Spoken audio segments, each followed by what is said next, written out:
하이델베르크 교리문답, 오늘은 66문부터 8문까지 성례에 대해서 함께 배우도록 하겠습니다.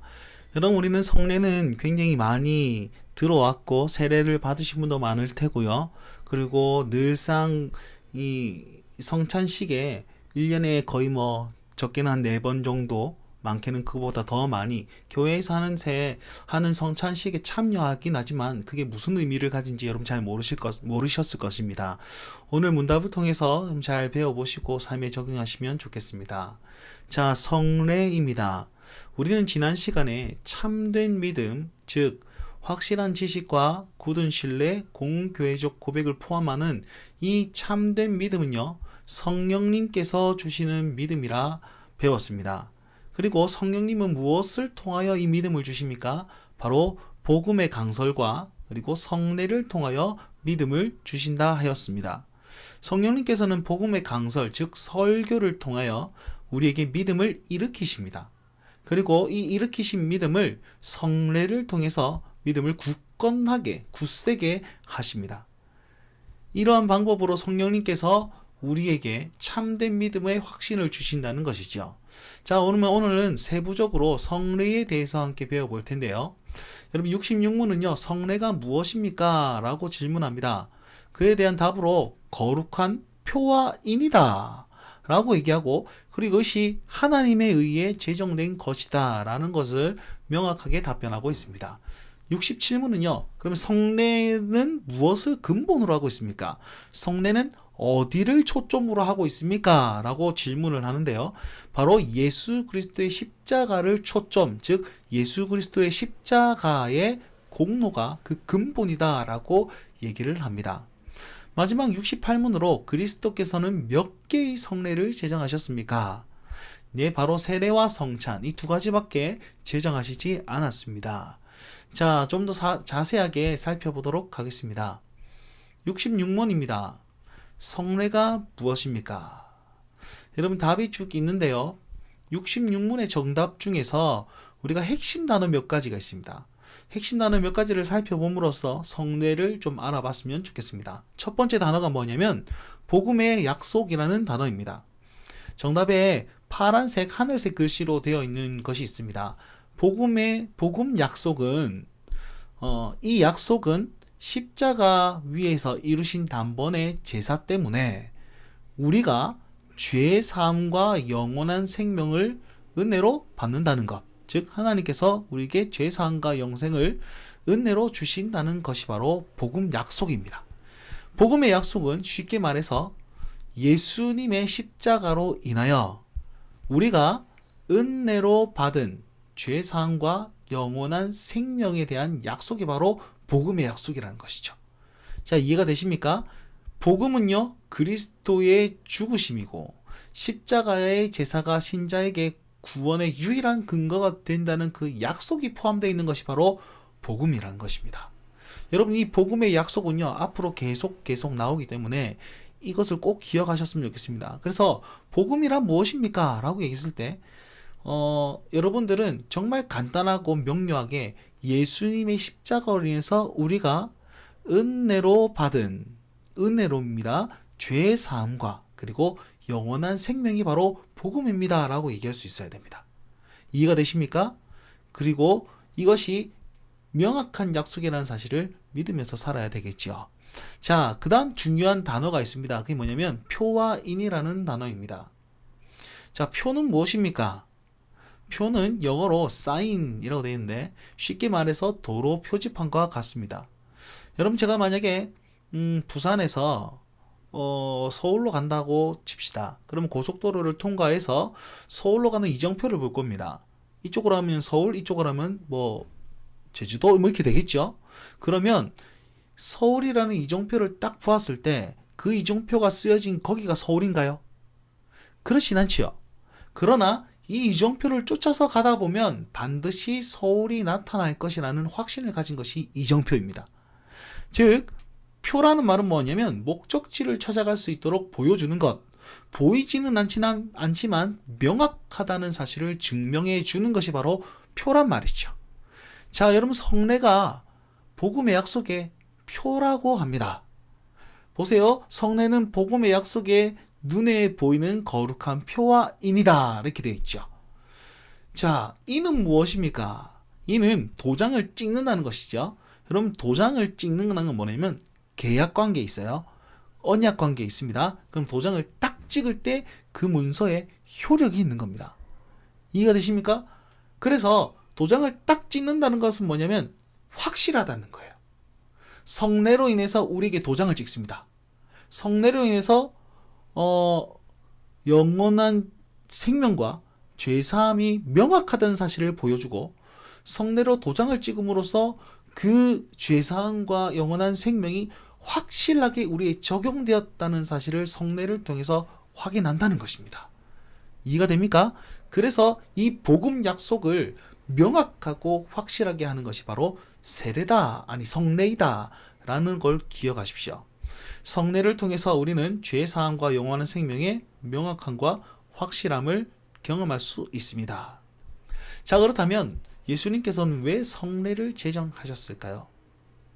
하나님께서 제정하신 거라고 했죠.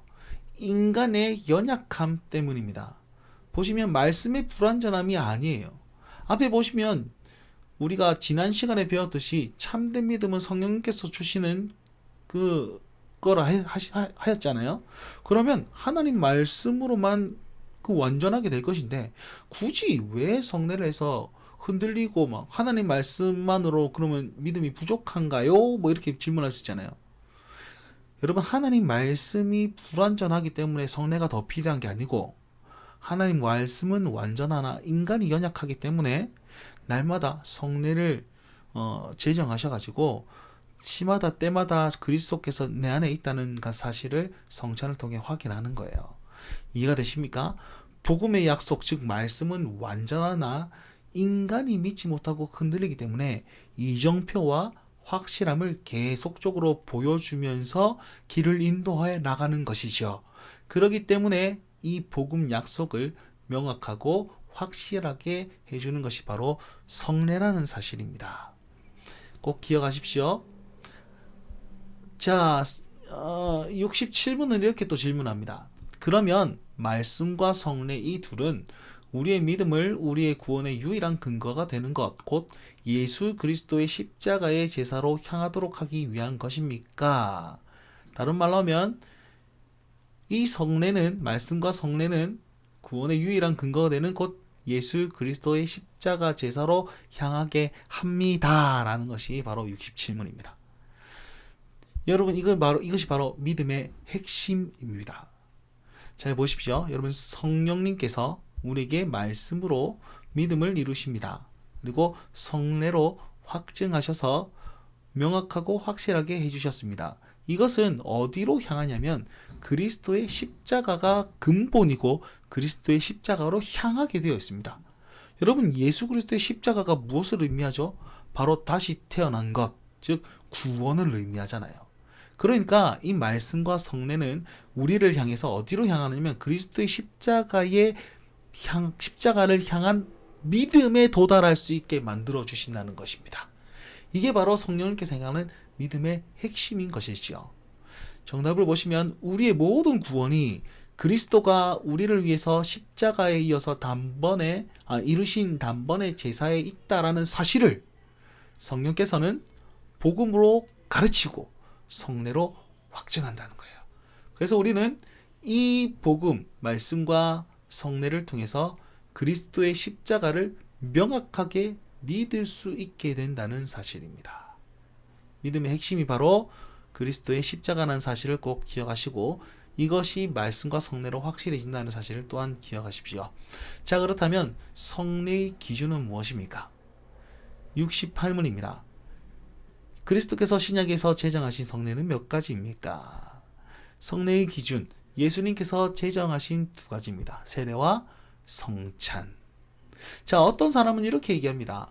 가톨릭에서는요 7성례가 있어요. 7가지 성례가 있습니다. 딱 거짓말입니다.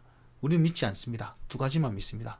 그리고 어떤 사람은 구약의 할례와 그 다음에 유월절도 지켜야 된다라고 얘기하는데 그것도 얼토당토 안 하는 말입니다. 왜냐하면 이 세례라는 것이 구약의 할례를 신약의 새 언약으로 표시한 것이고, 성찬이 뭐냐면 유월절을 기념하여서 성찬으로 바꾼 것입니다.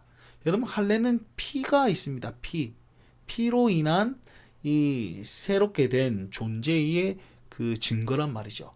그럼 우리는 무엇입니까? 그리스도의 피를, 세례를 받음으로 우리가 가짐으로 그 피로 말미암아서 새 사람이 되는 것, 세례와 똑같은 의미입니다.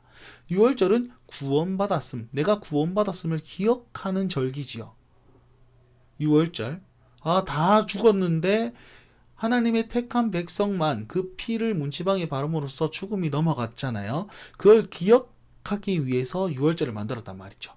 그렇다면 사실은 내 안에 그리스도와 피와 몸이 늘 있다는 사실을 기억하게 하도록 하기 위해서 신약의 성찬이 주어진 것입니다. 이해가 되시죠? 그래서 할례의 새 모습이 바로 세례고, 유월절의 새로운 모습이 성찬이라는 것이죠. 여러분, 절대로 다른 예식이 없습니다. 칠성례 아닙니다. 꼭 세례와 성찬을 기억하시면서 우리의 믿음을 흔들리지 않고 굳세게 만드셨으면 좋겠습니다. 자, 한번 보십시다. 정리하자면 우리는 구원받음을 확신하지 못할 때 복음의 강설, 즉 말씀의 자리로 나아가야 됩니다. 그리고 우리가 구원받음이 흔들릴 때 세례받았음을 확신해야 되고, 성찬을 통해서 예수님의 죽으심과 대속하심이 내 안에 있음을 확신함으로 구원을 확신해야 됩니다. 그 이유는 이 세례와 성찬이, 이 성례가 우리를 그리스도의 십자가의 확신으로 이끌어주기 때문입니다. 자, 이 사실을 기억하시면서 우리 삶의 믿음에 흔들리지 않고 더욱더 그리스도의 십자가를 명확하게 믿고 살아갈 수 있는 여러분 되셨으면 좋겠습니다. 자, 생각해 볼 질문으로 우리가 좀 더 명확하고 복습을 한번 하도록 하겠습니다. 하나님은 성령님을 통해서 우리에게 구원을 베푸시는, 구원을 유지하는 장치를 성례라는 표와 인을 우리에게 주셨습니다. 표와 인이 무엇을 의미합니까? 그리고 성례를 행할 때에 우리는 어떤 마음과 자세로 임해야 될까요? 자, 65문부터 8문까지, 지난 시간부터 오늘까지 굳은 신뢰, 즉 믿음에 대한 질문의 답을 얘기하고 있습니다. 이 믿음은 한 곳에 초점이 맞춰져 있습니다. 그것을 복음이라고 했는데요. 믿음의 핵심은 무엇입니까? 또 그것을 핵심으로 삼고 사는 생활은 어떻게 영향을 주고 어떻게 드러나야 될까요? 여러분, 자기의 생각과 삶에 적용을 하시면서 우리 이 진리가 우리 삶에 잘 묻어나서 진리를 영원히 누릴 수 있는 여러분 되시면 좋겠습니다. 자, 지금까지 성례에 대해서 함께 배웠습니다. 다음 시간에 또 찾아뵙도록 하겠습니다. 감사합니다.